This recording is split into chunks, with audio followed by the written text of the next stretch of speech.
Breaking news Telangana cabinet భేటీకి సంబంధించిన breaking news చూస్తున్నాం. ఇవాళ తెలంగాణ కేబినెట్ భేటీ కాబోతోంది.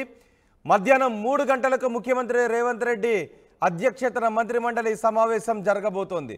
షరతులతో కూడిన అనుమతిని ఈసీ ఇచ్చింది. నిజానికి శనివారమే కేబినెట్ భేటీ కావాలని నిర్ణయించినప్పటికీ ఎన్నికల కోడ్తో ఈసీ నుంచి అనుమతి రాకపోవడంతో ఈ రోజుకి వాయిదా పడింది. నిన్న షరతులతో కూడిన అనుమతి రావడంతో ఈరోజు 3 గంటలకు కేబినెట్ భేటీ అవుతోంది.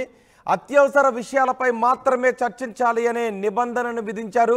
ఉమ్మడి రాజధాని రుణమాఫీపై ఎలాంటి చర్చ చేయొద్దని ఈసీ ఆదేశాలు జారీ చేసింది. ఎన్నికల విధుల్లో ఉన్న అధికారులను కూడా పిలవద్దు అని కొత్త నిబంధన విధించింది. దీంతో కొత్త ఎజెండాతో మంత్రివర్గం సమావేశం కాబోతోంది. కొత్త ఎజెండా ఏంటి? ఈ విషయంపై మా ప్రతినిధి మధుతో మాట్లాడదాం. మధు, కొన్ని షరతులతో కూడిన అనుమతులు ఇవ్వడంతో ఈరోజు మంత్రిమండలి సమావేశం కాబోతుంది 3 గంటలకు. అయితే ఈ మంత్రిమండలి సమావేశం అజెండా ఏంటి? ఎగ్జాక్ట్లీ, రాష్ట్ర ప్రభుత్వ ఏర్పాటు తర్వాత మొదటి నుంచి రైతాంగం పైన ఎక్కువ దృష్టి పెట్టింది, తర్వాత మహిళల పైన దృష్టి పెట్టారు. సో కాబట్టి ఈ ఎజెండా అంతా కూడా రైతుల ఎజెండాగానే ఈ కేబినెట్ ఎజెండా ఉండనుంది. ఎందుకంటే రైతు రుణమాఫీకి సంబంధించినటువంటి అంశం పైన ఈసీ నిర్ణయం తీసుకోవద్దు, దానిపైన ఎలాంటి చర్చ ఉండొద్దు కేబినెట్ లో అనేటువంటిది నిబంధన విధించడంతో మళ్ళీ ఒక రైతు సమస్యనే ఎజెండాగా ఎత్తుకోవడం జరిగింది. పంట నష్టపోయిన రైతాంగాన్ని ఆదుకునేలా వారందరికీ అండగా నిలబడడానికి ఈ కేబినెట్ లో ప్రధానంగా చర్చించేటువంటి అవకాశం ఉంది. ఈ ఎజెండాగానే కేబినెట్ పెద్ద ఎత్తున చర్చకు తావిస్తుంది. దాంతో పాటు ప్రొక్యూర్మెంట్ కి సంబంధించి ఇప్పటికే ఆల్రెడీ ప్రాసెస్ ఉంది కాబట్టి ప్రాసెస్ దాని గురించి కూడా వరి ధాన్యం కావచ్చు, తడిసిన ధాన్యాన్ని కావచ్చు, అన్నిటినీ కూడా 100కు 100% పూర్తిగా ఖరీదు చేయాలి, ప్రభుత్వమే ఖరీదు చేసి రైతుకు అండగా నిలవాలి అనేటువంటి రాష్ట్ర ప్రభుత్వం గతంలోనే నిర్ణయం తీసుకుంది. అది కూడా దీనిపైన చర్చించే అవకాశం ఉంది. మేడిగడ్డ సుందిల్లా బ్యారేజీకి సంబంధించినటువంటి అయితే మధ్యంతర ఉత్తర్వు ఇచ్చిందో నేషనల్ డ్యామ్ సేఫ్టీ అథారిటీ, దానిపైన కూడా కేబినెట్ లో చర్చించేటువంటి అవకాశం ఉంది.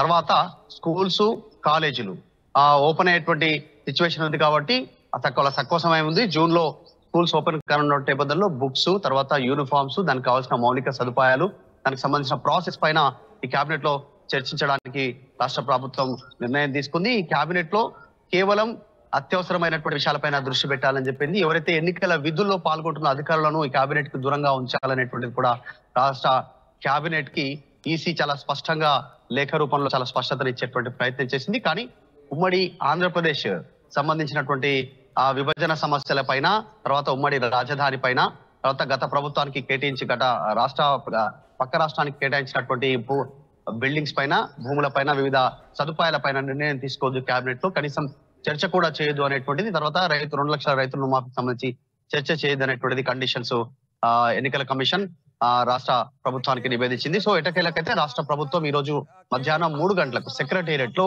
పలు కీలకమైనటువంటి అంశాలతో భేటీ కానున్నారు. అంటే అత్యవసర విషయాలపై మాత్రమే చర్చించండి అని చెప్పిన నేపథ్యంలో ఆ అత్యవసర విషయాలు ఏమై ఉండే అవకాశం ఉంటుంది? ఎగ్జాక్ట్లీ, అంటే ఇప్పటికిప్పుడు నిన్న మొన్న జరిగినటువంటి వర్షాభావ పరిస్థితుల వల్ల నష్టపోయినటువంటి రైతులకు సంబంధించినటువంటి వాటిపైన రాష్ట్ర ప్రభుత్వం దృష్టి పెట్టేటువంటి అవకాశం ఉంది. అది అత్యవసరమైనటువంటి పరిస్థితి. ఎందుకంటే పంట నష్టపోయినటువంటి రైతులను ఆదుకోవాలి అనేటువంటిది రాష్ట్ర ప్రభుత్వ నిర్ణయంగా కనిపిస్తా ఉంది. ఈ కేబినెట్ లో ప్రధాన ఎజెండాగా కొనసాగే అవకాశం ఉంది. రోహిత్,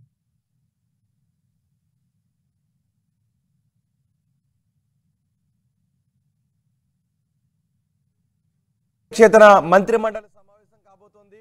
శనివారమే కేబినెట్ భేటీ కావాలి అని అనుకున్నప్పటికీ ఎన్నికల కోడ్ ఉల్లంఘన అవుతుంది అని ఎన్నికల కమిషన్ అనుమతి ఇవ్వకపోవడంతో శనివారం భేటీ కాలేదు. అయితే నిన్న షరతులతో కూడిన అనుమతిని ఇవ్వడంతో ఈరోజు కేబినెట్ భేటీ కాబోతోంది. ఈరోజు 3 గంటలకు షరతులతో కూడిన అనుమతిని ఇవ్వడంతో 3 గంటలకు కేబినెట్ సమావేశం కాబోతుంది. అయితే ఉమ్మడి రాజధాని రుణమాఫీపై ఎలాంటి చర్చలు చేయొద్దు అని ఎన్నికల సంఘం చాలా స్పష్టంగా చెప్పింది. దీంతో కొత్త ఎజెండాతో ఈరోజు 3 గంటలకు మంత్రివర్గం సమావేశం కాబోతోంది.